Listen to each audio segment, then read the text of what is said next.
Completely. Firstly, thank you for inviting me again to participate in this. I always love these conversations. I love talking about housing, and I particularly love talking about housing with people who care about the communities that they live in and that they work in. And it's been clear from my interaction with this group and this program that this session today, I'm sure, is filled with people who care about their community, and I just that's who I want to hang out with and who I want to have these conversations with. So thank you for the work that you do in your community. I know how important it is, and I just want to acknowledge you for that. Thank you. So today, I'll just do a very quick intro of kind of my background. We'll talk a bit about the kind of market context and how the heck we got into this mess in the first place, and how the kind of market housing delivery affects this whole continuum of housing.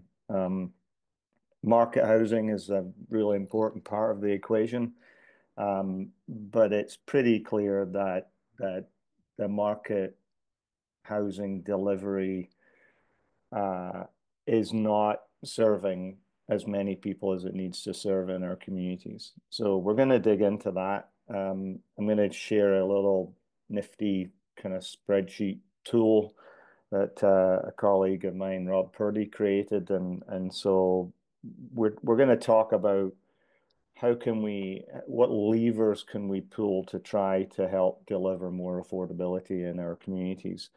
I know that people on the call today are from a wide range of communities. I'm based in the Lower Mainland of BC, but I have done work in smaller communities throughout BC. And while the examples that I'm using are sometimes focused at larger projects in larger communities, a lot of the principles that we're going to talk about are applicable to a range of communities.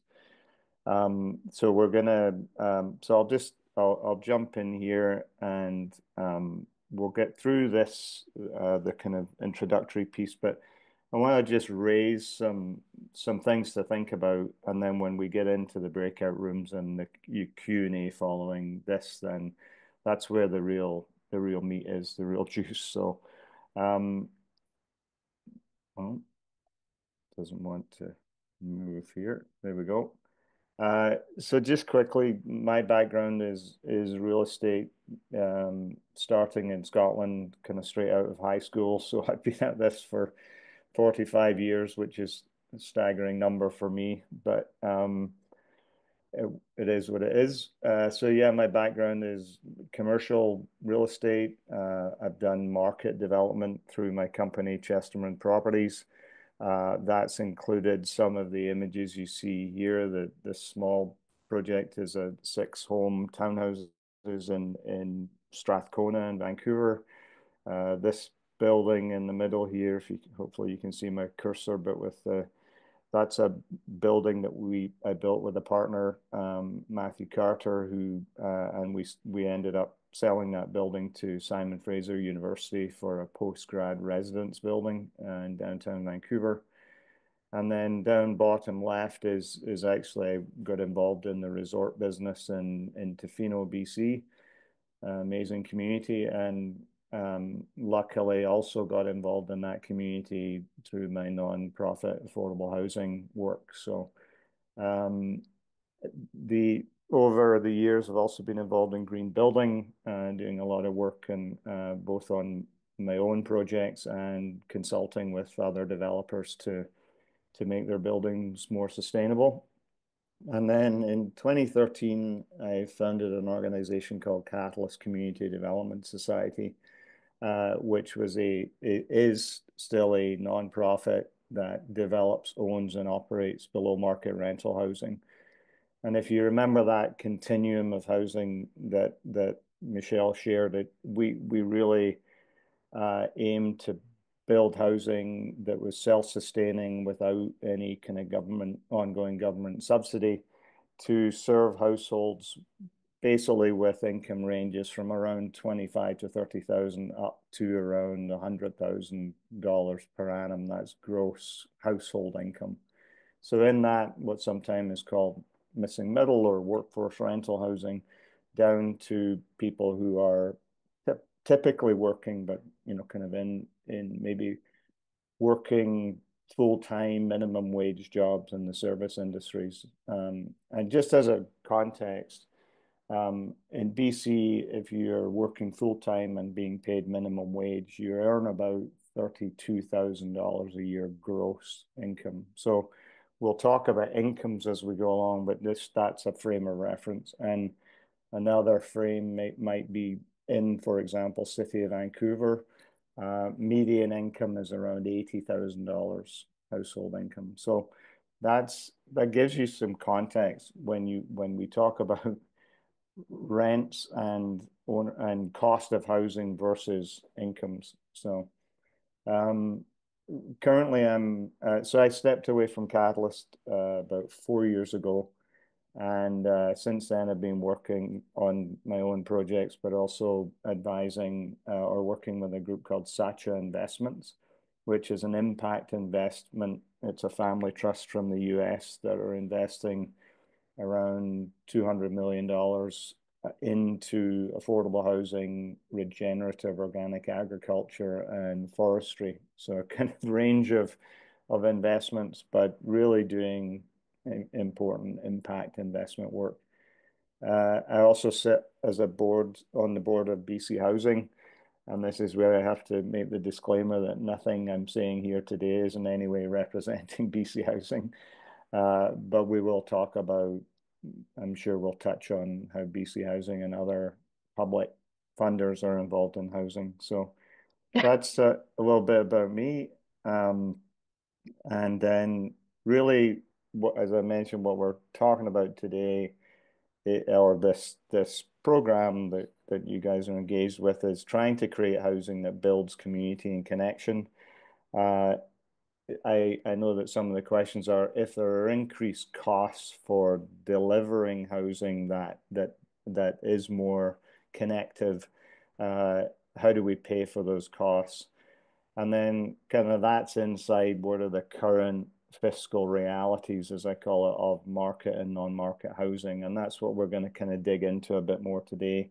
And what are the levers, as I call them, that are available to make housing more affordable? Um, and again, focused on delivering housing at a cost that is more accessible to people based on their income, because that's the fundamental issue that we're dealing with. So I often get asked, why do we have a housing crisis? Why do we have an affordability crisis? And this chart on the left that was created by my colleague at Sacha, Lisa Medina, who will be on the one of the breakout rooms later today. This is why we have the issue. This is all you need to know about what created the mess we're in. So in short, the red line is average house prices in Canada, and the green line is incomes. And so this is what they've done over the 38 years between 1984 and 2022. And this, from 2022 has continued to be the case. So incomes have basically doubled in the last, call it 40 years. House prices on average have gone up 9 times. So fundamentally, what we have is that cost of housing now is completely disconnected from incomes. And if you're looking at a rental line, the rental line would be one slightly higher than that green line. So it's gone up. We have the numbers, but I didn't put it on this chart. It's probably in the range of 300 to 400% over the last 40 years. So again, rents are significantly higher than incomes as well. So this is kind of been exacerbated by, that we've seen this massive rise in house prices in ownership housing. And as I'm sure a lot of you experienced in smaller communities, that was significantly worsened in the pandemic as remote working enabled people to sell in larger communities and move to smaller communities. Some of our communities on Vancouver Island in BC here doubled in 3 years over the course of the pandemic. It's got worse. Um, Many local residents are now priced out of ownership, so they remain as renters. We have had an influx, although immigration is slowing down, we've had an influx of new residents who are mainly renters. We have had a limited supply of new rentals. So all of those things put together are the perfect storm for why we've seen significant increases in rents. And that's been exacerbated by because there in certainly BC and I think in other provinces, there is a degree of protection for people who live in purpose-built rental housing. If they stay there, there is a maximum amount of that their rent can increase by. So the impact of that, it's good for the people who are there, but it means that they don't move, right? Because their rents are now lagging so far behind the market that they can't move. So they're kind of stuck. And for other people looking for housing, that means that there's a very low turnover.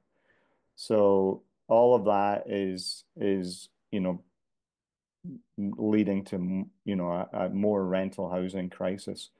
And then what we have seen for a long time in BC is a loss of existing affordable market rental. So these are the older buildings that have been providing accessible housing, rental housing for people, partly because of the age of the building and a lot of that housing was disappearing. In BC, we're very fortunate to have the Rental Protection Fund that has been a provincially funded entity that has helped nonprofits buy existing market rental buildings. And that has made a huge difference in BC. And there is talk of a Canadian Rental Protection Fund, which I think the delivery of that will be very much dependent on the upcoming federal election. But it's been a big success. So that's some of the market context. I want to just talk about some myths. And the big one that we've all seem to have bought into, or most of us, or a lot of people have bought into, is this idea that more supply will decrease home prices. Most of us on this call, I'm sure, remember fondly our Economics 101 class and that supply and demand curve. And of course, if you increase supply, demand stays the same, then your price comes down. Unfortunately, that does not work in in the market. And the fundamental reason, and I ask this question all the time of market developers, I go, could you tell me one time in the history of real estate where market developers have voluntarily oversupplied a market to the point of where the price comes down? Now, they have been caught where market dynamics shift and it happens outside of their control, but they have never intentionally done it because I asked the question, why would they? Why would you deliberately oversupply a market to shoot yourself in the foot with lower prices? So it's not done. So that's the challenge. But unfortunately, a lot of people in this conversation have bought into the simplified version of more supply will decrease house prices. Uh, the more supply of the right kind of housing will decrease rents, right? So that's what we need to be talking about. What kind of housing are we supplying? And is it able to deliver more affordable cost of housing? The other thing kind of connected to that conversation is a lot of the market says if you just decrease our costs, we'll deliver housing at a lower cost. So the question I ask again is, so what you're telling me is if the city of Vancouver decreased their fees by, for example, $50,000 on a condo, you would then immediately turn around and decrease the asking price of your condo by $50,000. Well, of course, it's no. It's not going to happen because the price of housing is driven by the what people are willing to pay for it. And if people are willing to pay, in Vancouver, $800,000 for a one bedroom condo, that's what a developer is going to sell it at, regardless of what their costs are. And we'll get into this a little bit more about what drives the cost of a project. And there's a which I'll describe in a bit, the concept of residual land value. And what that means is that a developer looking at buying a property to do a development will look at what's the value of the completed project I'm planning, and I'll I'll look at what the market will bear from a cost perspective. Then I'll deduct all of my other costs and add my profit in. And then whatever is left over at the end is what I can afford to pay for the land that I'm looking at. So if everything else stays the same, but then my cost of delivering that housing decreases, and I want to make the same level of profit, I just pay more for the land. And that's actually how land economics work in the market. So simply lowering cost does not immediately result in lower cost housing. And then lastly, the myth that more density will always make projects more viable or deliver greater affordability. That you have to take into account a number of things, including, for example, building form and the cost. So it costs more to build a building that is more than 6 stories high because you have to build it out of concrete or steel or mass timber, which costs more than a wood frame building. So it's not always, and then you also factor in more density means more parking, and delivering parking can be super expensive. So I just want to challenge some of those myths, and as we go through this conversation, we'll talk a bit more about those. Um, so the um, when we talk about building housing that is more connective and is more able to build community, I just make a couple of comments that many of the suggested approaches that Hey Neighbour and Happy Cities are suggesting are already being adopted, and there's the good people like the planners on this call I think have done a great job of encouraging inclusion of those things in projects. And fortunately, so it's driven partly by municipalities, but it's also driven by customers, i.e. people who are going to rent in these buildings. Because because as people have to stay in the rental market because they can't afford ownership, they do have, some of them have more disposable income, and they're kind of demanding more amenities within buildings. And so a lot of the market rental projects are actually quite what I would call amenity rich, right?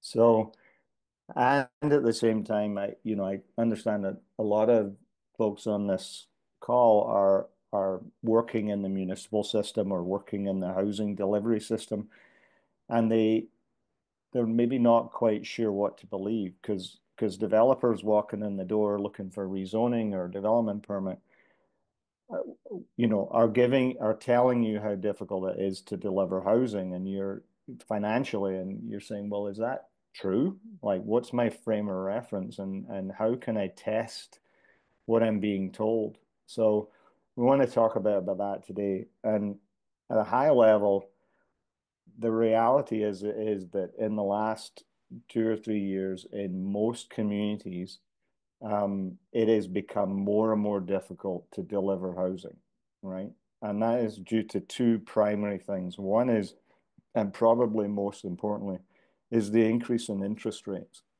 Starting in 2021,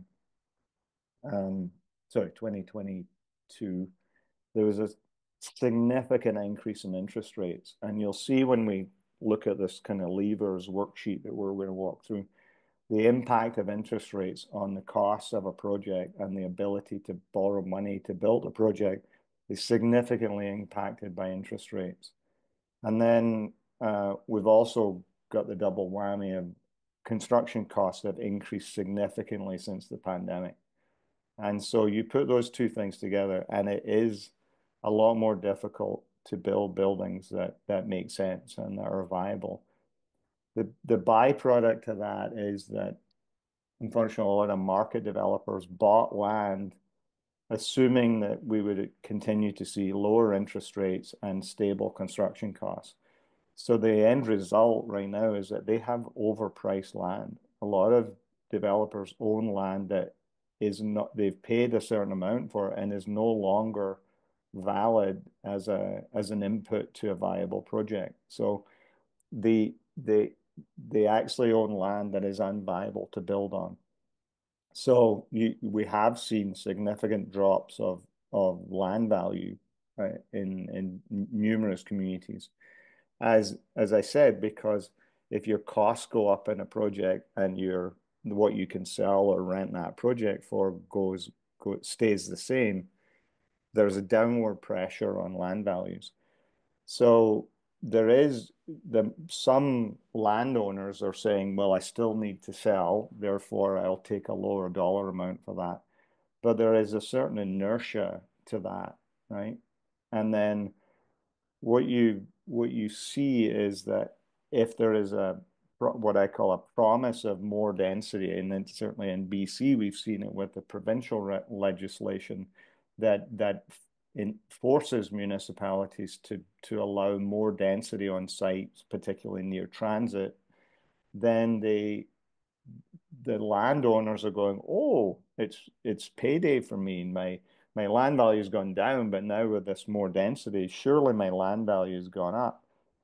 But it's not always the case. As I say, density doesn't always immediately mean a corresponding increase in land value for various reasons.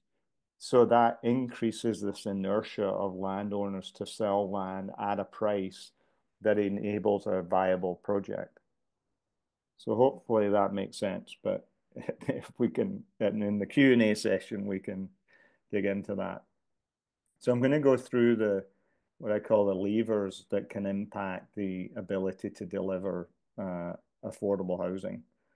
And they're just laid out here, some of the items that we'll talk about. So I'm going to stop sharing that, and I'm going to share. Now it's time for your famous PowerPoint. Or sorry, Yeah, not your PowerPoint, your Excel sheet. that's right. The nifty, Yeah. nifty tool that my colleague Rob Purdy created.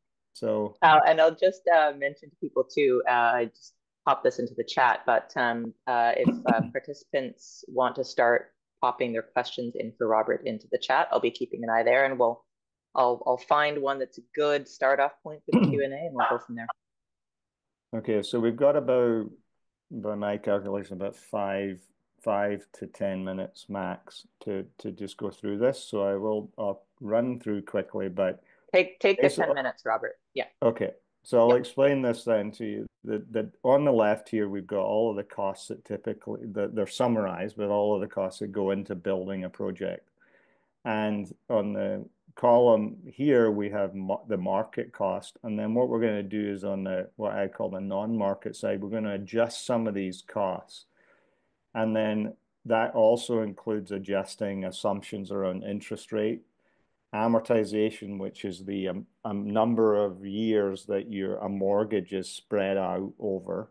And then this little thing called DSR, which is a sneaky little thing, which is it's basically the buffer that a lender requires a developer to have between the amount of income that building is going to produce and the mortgage payment that they need to pay on an ongoing basis. This is in a rental building.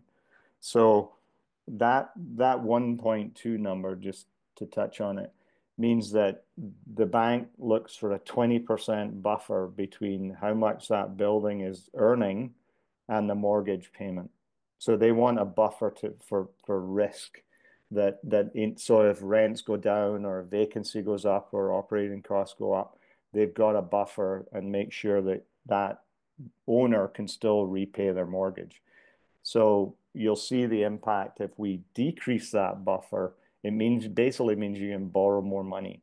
which means it can actually make the project more viable.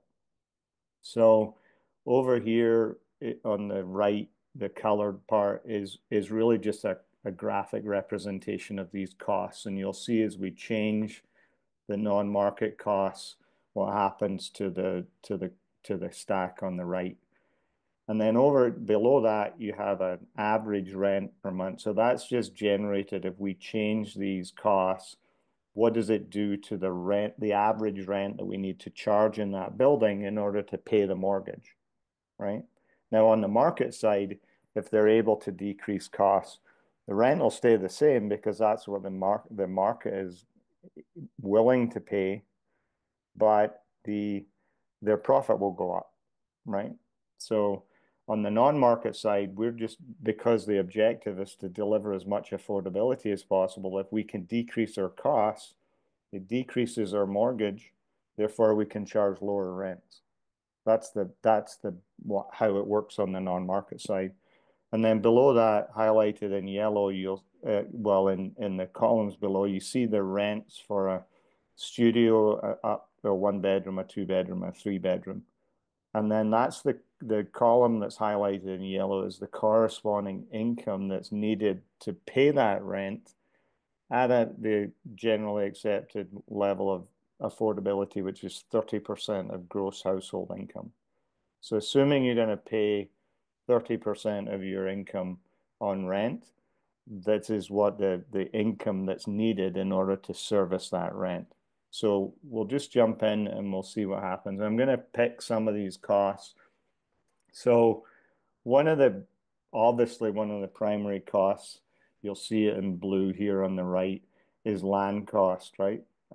So it often when I was running Catalyst and work and currently working with a number of nonprofits, if they can secure in effect no cost land, that obviously has a significant effect on cost.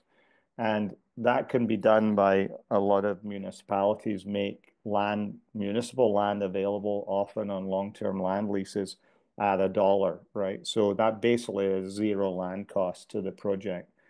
Other groups are like churches or nonprofits often own land and want to redevelop, and they can input their land at a lower cost.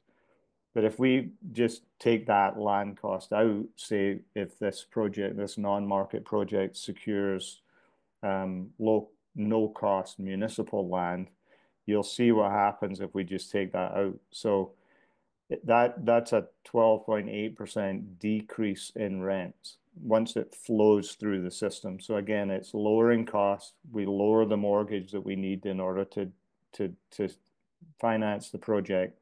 Therefore, our rents go down. So you'll see that now we're down at an average of, call it $400 a month is what that no land cost equates to. And again, I stress that this is not a perfect model, but it's indicative of what can happen. Now, I want to just talk a bit about, call it community amenities or community connection amenities in buildings. A lot of those can be done just by smart design, but sometimes there is additional cost.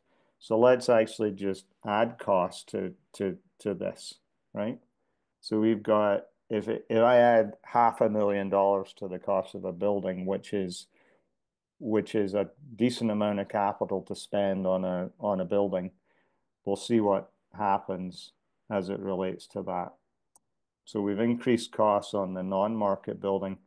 It basically changed the rents by 0.8%. So you can see it actually in the whole scheme of things, it actually has a very small impact, right? So then just looking at some other costs, we're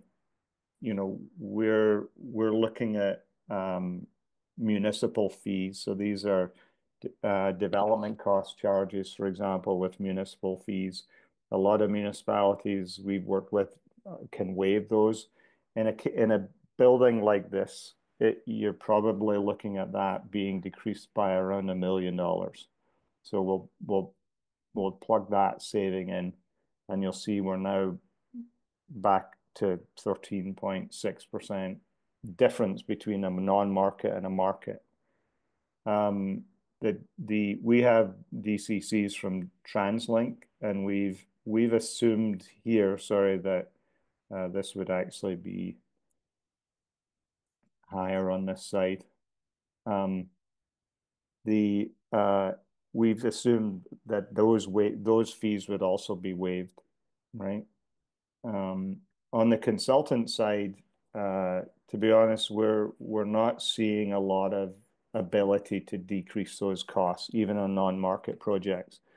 These are things like, architect, engineer. Often the costs are very much the same when we're building these two projects. Um, so we'll leave that the same. Construction financing.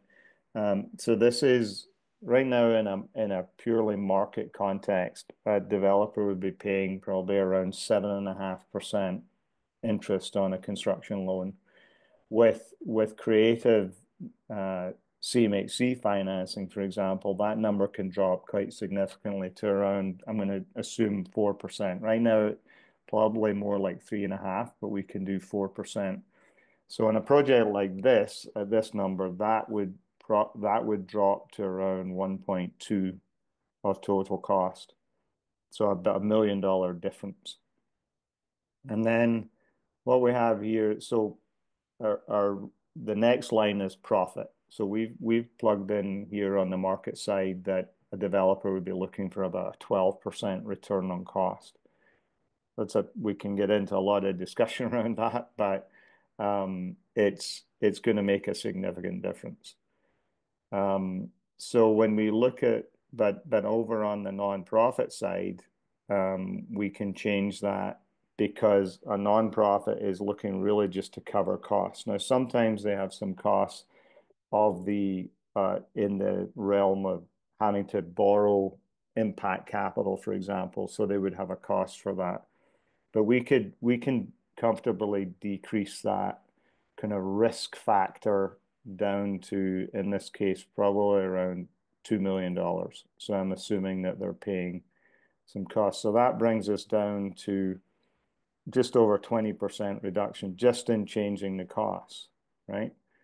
And so we're seeing about a $15 million difference in cost, which equates to about a 20% saving in rents as it flows through. So you're seeing there, we're now dropping rents by on average $1,300 a month, right? A significant difference.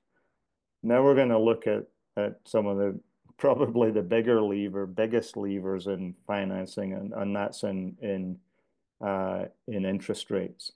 So even market projects are accessing more competitive CMHC insured financing, but in on the non-market side, sometimes you can access even more affordability on the financing side. So we're going to drop that interest rate to 3%. So you see right there, it goes from 21% to 28% saving just by changing that number by 1%, right? Then the other big factor is amortization. So how long am I paying this mortgage off over? So a typical loan is around 30 years. If I change that up to 50 years, which is what CMHC insured lending on projects delivering affordability would be, if you look at, we're currently at 28%, that's going to jump to 41%. So what we've done with moving that number from 4% to 3% and that number from 30 to 50, we've doubled the discount. We went from 21% to 41% savings. And then often these loans will also be able to accept a lower debt service ratio. So remember, that's the buffer I was talking about. And if we plug that in, so we're now going to 45% difference in rent, right? Now, this is pretty much if you get every incentive, every win available to you. So not all projects can secure all of these savings or all of these adjustments in financing, but this shows that you're now, I mean, so now you're down, if we just look as an example, we've gone from an income of 81,000 up to around 200,000 needed to service market rents. We're now down to 45,000 to about 120,000. So that is more in the realm of actual household incomes, right? So I know that's a lot of information and I kind of jumped through that, but and again, this isn't the perfect model. It's not a project isn't going to look exactly like this, but I hope that this shows you where the levers are. And obviously things like land are significant, but you also see the impact of financing, right? It makes a massive difference when we're looking at the financing. And unfortunately, that's a lot out of a lot of people's control. But it gives you an indication of if you if a developer's coming in and saying, look, interest rates are as they have been over the last couple of years, have been increasing significantly. My project is really struggling.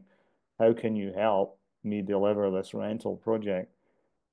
It's reasonable. Those suggestions are reasonable. But so I'm gonna stop sharing that and Actually, oh Robert, can you pop yeah, that back up? Because there's a few sure. questions that have emerged in the chat that I think are Okay, worth sure.